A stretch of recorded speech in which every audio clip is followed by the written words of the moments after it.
Hello, welcome everyone. So, welcome in session 6।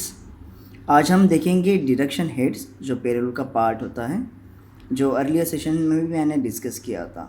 Okay, सो ऐसे काफ़ी upcoming sessions आने वाले हैं अगेन, जिसमें कि हम डिडक्शन हेड्स देखेंगे। इवन कुछ अगेन अर्निंग हेड्स भी मैं इसके सेशन में ऐड करूँगा इन बिटवीन।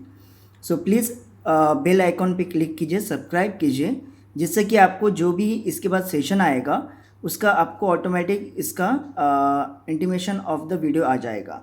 ओके, जिससे कि आपको अपकमिंग सेशंस को सर्च करना ना पड़े, आपको पूरा डिटेल इसमें मिलेगा। ओके, सो प्लीज़ सब्सक्राइब कीजिए इसको। सो आज डिडक्शन हेड में हम देखेंगे most known word the provident fund, PF. Okay, so PF क्या होता है? सो प्रोविडेंट फंड क्या होता है? एक सेविंग होता है या फिर एक रिटायरमेंट प्लान का सेविंग होता है फॉर ए एम्प्लॉय। इसमें क्या होता है कि दोनों लोग कंट्रीब्यूट करते हैं, employ as well as the employer. Employer nothing but the company and organisation.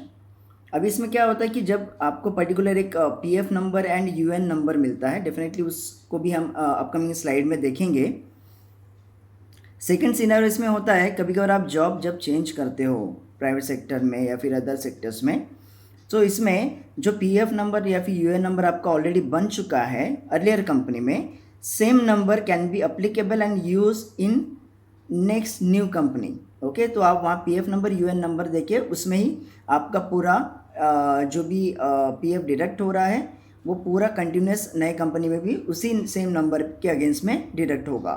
Okay, अभी एक मर्जर यूटिलिटी इसमें दी गई है। जो मर्जर यूटिलिटी अप्लीकेबल होता है कब? फॉर एन एग्जांपल, आपने एक कंपनी में जॉब किया 2 साल एंड आपके पास एक पर्टिकुलर पीएफ नंबर है, यूएन नंबर जनरेट करके आपको वहाँ से मिला हुआ है, बट आप सब नेक्स्ट कंपनी में जाते हो, वहाँ पता चल रहा है कि कभी कभार एचआर डिपार्टमेंट से ऐसा हो जाता है कि पीएफ नंबर है, यूएन नंबर नया वाला जनरेट कर लिया जाता है।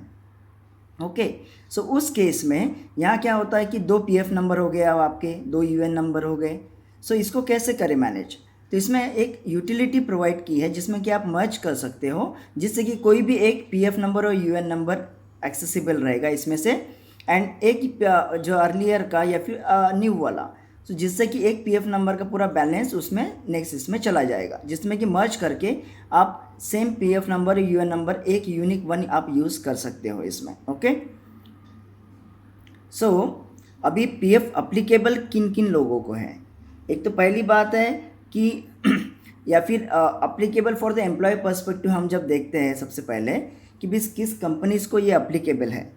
एक तो पहली बात है जिनके 20 और मोर देन एम्प्लॉयज़ है, उनको बाय डिफ़ॉल्ट पीएफ अवेल करके एम्प्लॉयज़ को देना ही होता है।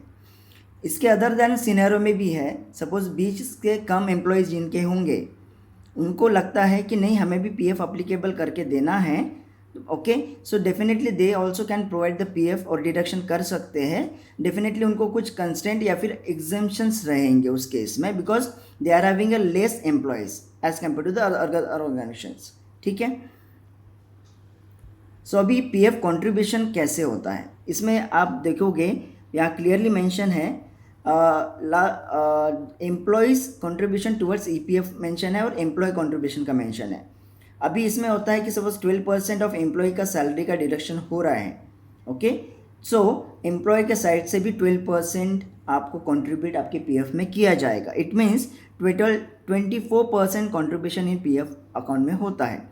अब सबसे पहला जो ऊपर का पॉइंट है, आप उसमें देखिए कि कंट्रीब्यूशन मेंशन किया हुआ है एम्प्लॉय और एम्प्लॉयज़ का, एम्प्लॉयर का, बट आपका जो पीएफ है वो कैसे कैलकुलेट किया जाता है? एक तो यहाँ 2 फैक्टर्स है, एक तो basic salary and DNS allowance. इसके पहले मैंने इसके सेशंस बना के डाले हुए हैं, session 3rd and 5th for the DNS allowance and basic salary, please वो देख लीजिए, जिसमें कि बेसिक सैलरी आपका जो भी रहेगा और डीएनएस अलाउंस उसका 12% आपका पूरा पीएफ डिडक्ट होता है।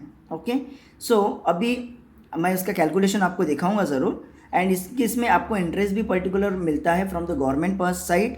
8.15% पर एनम आपका है, मतलब ईयरली आपको 8.15% का इंटरेस्ट इस पर मिलेगा, जो आपका पीएफ ऐड हो रहा है आपके अकाउंट में, आपके पीएफ नंबर और यूएन नंबर में। ओके, सो यहाँ देखिए कुछ कैटेगरीज आपको दिख रहे होंगे, इसमें देखिए परसेंटेज जो भी है इसका बाइफर्केशन आपको दिया हुआ है। सो एम्प्लॉयज़ का प्रोविडेंट फंड का एक एम्प्लॉय का कितना 3.67% है और एम्प्लॉयज़ पेंशन स्कीम में 8.33% जाता है। आप इस दोनों को जब ऐड करते हो तो आपको पता चलेगा इट कम्स नियर बाय 12%। पहले दो ऊपर के जो फैक्टर्स है उसका 12% आता है और अदर जो employees deposit link insurance scheme वगैरह ये जो है एडिशनल होते हैं, ठीक है। सो ये आपको जो भी 12% आप कर रहे हो, ठीक है, इसके अदर दैन भी आप इसमें कोई कुछ एम्प्लॉयर इसको डिडक्ट कर सकते हैं। नाउ अब इसमें कैलकुलेशन देख लीजिए, पीएफ कैलकुलेशन एग्जांपल दिया हुआ है, ओके। एक तो प्राइवेट सेक्टर के लिए और अभी यहाँ देख सकते हैं PSU and government sector employees के लिए। अब आपको लग रहा होगा मैंने बाइफरगेट क्यों किया है, क्योंकि आप सपोज सेशन 5 देखते हो मेरा डियरेंस अलाउंस का, उसमें क्लियरली मेंशन है कि dearness allowance is applicable for the PSUs, public sector units and government sector employees के लिए, not for the private one, ठीक है। सो यहाँ आप देख सकते हो प्राइवेट सेक्टर में फिर सिर्फ अप्लीकेबल क्या हो रहा है, बेसिक सैलरी। तो 12% ऑफ द बेसिक सैलरी निकालते हैं तो आपका 1440 आपका PF पर मंथ रहेगा डिडक्शन का। पर उसी केस में आप जब PSU और गवर्नमेंट सेक्टर को देखते हो जहाँ डियरेंस अलाउंस डिडक्ट होता है, सपोज वो रहता है 8,000 और 12,000 आपका बेसिक सैलरी में पकड़ता हूँ, तो 2400 आपका PF एम्प्लॉई साइड का डिडक्ट होता है। इट मीन्स सपोज मैं प्राइवेट सेक्टर में देखता हूँ तो 1440 एम्प्लॉय का होगा प्लस एम्प्लॉयर का भी ऐड होगा 1440। सो इसी केस में गवर्नमेंट सेक्टर में आप देखते हो तो इसमें 2400 जब एम्प्लॉय का जा रहा है तो 2400 जाएगा एम्प्लॉयर साइड से, ओके। सो उनका भी ऑलमोस्ट हो जाएगा 4800 पर मंथ, ओके। सो यहाँ देख सकते हैं for home PF is applicable. एक तो इंडियन जितने भी वर्कर्स या फिर आपके जो एम्प्लॉयज़ हैं उनके लिए सभी के लिए अप्लीकेबल है, बट इंटरनेशनल वर्कर्स के लिए भी अप्लीकेबल है जिसके साथ EPFO का कुछ बायलैटरल एग्रीमेंट साइन हुआ होगा। तो उस केस में या फिर कभी कभी इंडियन कंपनीज उनका सेटअप फॉरेन कंट्रीज़ में करते हैं, ओके। सो उस केस में भी जब इंडियन एम्प्लॉय वहाँ वर्क कर रहा है या फिर वहाँ के एम्प्लॉय वर्क करके where the PF is applicable, तो उनका भी PF डिडक्ट होता है, ओके। सो ऑब्जेक्टिव PF का एक्चुअली क्या है, to ensure every employ has only one EPF account.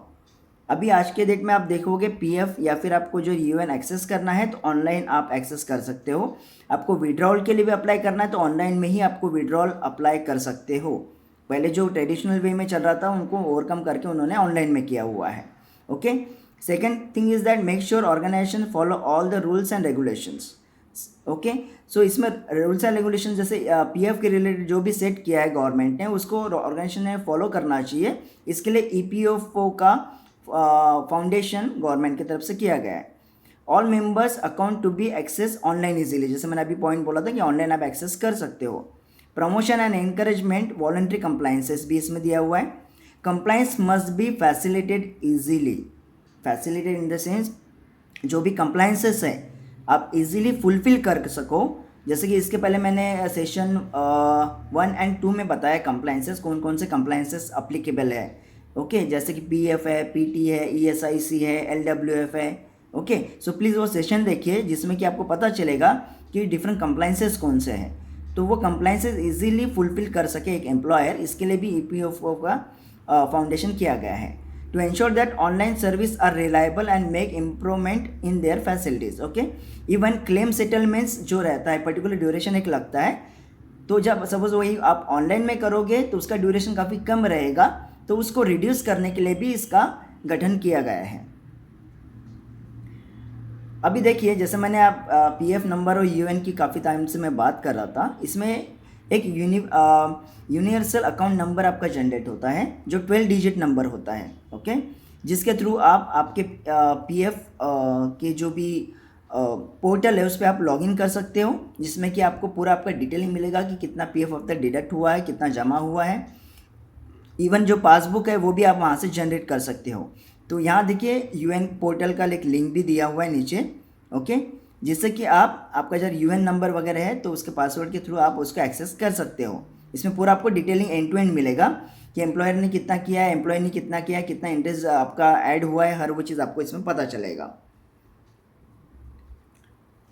जैसे मैंने इसके पहले बताया था आपको 8.15 पर एनम ईयरली इसका इंटरेस्ट रेट आपको मिलता है इसमें। ओके, इसमें गवर्नमेंट क्या करती है, एम्प्लॉय और एम्प्लॉयर का जो भी कंट्रीब्यूशन होता है एंड ऑफ द ईयर, ठीक है, इसको क्या होता है, इस दोनों इस पे 8.15 अप्लीकेबल होगा, तो उस पर कैलकुलेट करके फिर वो क्यूमुलेटिव मतलब ये टोटल करके देन आपके इसमें total balance in the account आपको दिखता है। ठीक है, इट मीन्स जो 8.15% जो कैलकुलेट हो रहा है वो एम्प्लॉय के इस पे भी होगा और एम्प्लॉयर की इस पे भी और एम्प्लॉय की इस पे भी होगा, एंड देन टोटल आपको बैलेंस आपके अकाउंट में मिलता है उसका।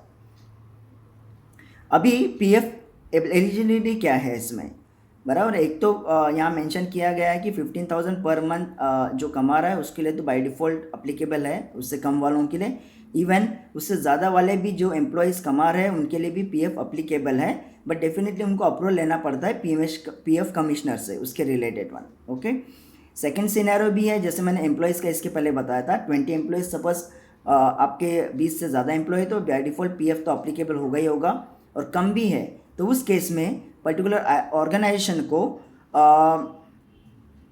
पीएफ अपने एम्प्लॉयज़ को अप्लीकेबल करके दे सकते हैं, डिडक्ट करके दे सकते हैं, बट उनको पर्टिकुलर कुछ एग्जम्पशंस उसमें रहेंगे। ओके, अभी ऑल ओवर इंडिया में अप्लीकेबल है पीएफ का, but I think except from the Jammu and Kashmir के अभी वहाँ ईपीएफ का फ्लोट नहीं हुआ है। Okay, thank you for the session and definitely आपकी जितने भी सजेशंस रहेंगे उनको मैं वेलकम करता हूँ। एंड नेक्स्ट सेशन इस पे रहेगा पीएफ के रिलेटेड ही, जिसके लॉगिन पोर्टल का हम डिस्कस करेंगे एंड क्या सर्विसेज पीएफ में और प्रोवाइड की जाती है, क्योंकि एक ही सेशन में मुझे पूरा लेना डिफ़िकल्ट है, इसलिए मैंने इसको बाइफरगेट किया है in with in 2 sessions for that. Next session में हम देख लेंगे PF login portal and services.